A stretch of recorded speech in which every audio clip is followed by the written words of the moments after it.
era baffe omukumenga. Abantu ba Ssaabasajja Kabaka okuva masaza 18 nga kwotadde n'amagombolola wamu n'emiruka babadde basaale nnyo okukiika embuga okusobola okujjumbira enteekateeka y'Obwakabaka eya Luwalo lwaffe mwe babadde nga baleeta ensimbi nga kwotadde n'ebintu ebikalu okusobola okuwagira eggwanika lya Buganda. Mu kuggalawo oluwalo olw'omwaka guno ogwa 2024 ensimbi ezisobye mu kawumbi kamu n'ekitundu ze zikuŋŋaanyiziddwa okuva mu bantu ba Kabaka nga wano Kamalabyonna wa Buganda Charles Peter Mayiga yeebazizza abantu ba Kabaka bonna mu Buganda olw'obujjumbize bwe boolesezza mu nteekateeka eno eya Luwalo lwaffe bw'atyo n'abasaba obutazikiza mu nteekateeka eno. Mbeebaza nnyo amaanyi ge mutandisiza obuweereza anti entamu ewulira gusooka.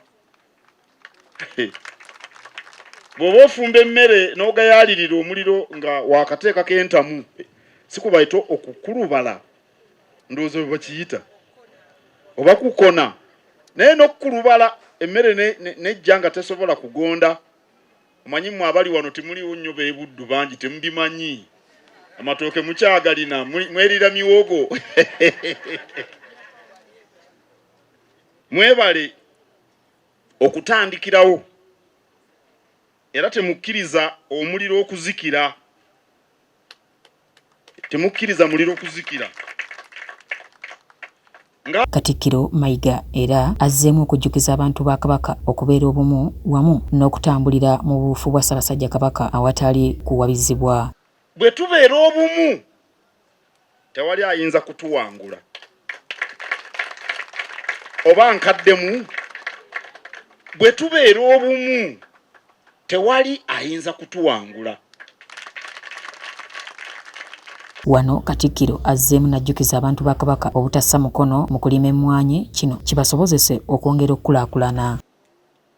Bwesigwa bwakumanya nti Kabaka abaagala babe balamu mujjumbidde okulima emmwanyi. Wabula mulimye emmwanyi mulimye emmwanyi. Amagezi nga bawe mwe mulime emmwanyi musirike. Abamu ku bantu ba Ssaabasajja Kabaka omubadde abasuubuzi abakungu ab'enjawulo nga kwotadde ne bannabyabufuzi batendereza enteekateeka eno eya Luwalo lwaffe gye bagambye nti ekoze ky'amaanyi nnyo okugatta abantu ba Ssaabasajja Kabaka nga kwotadde n'okulambika mu buli nteekateeka zonna ze babadde tebamanyi ezifa embuga.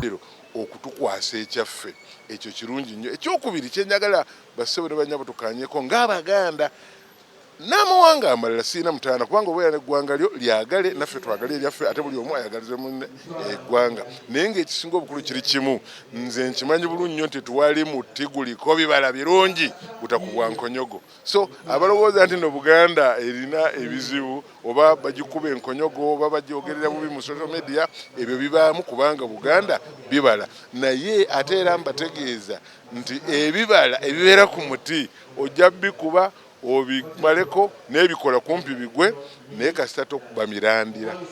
Emirandira gye givaamu ebibala. So Karuna Kibuule yabadde okwa Delta TV Amasukulu.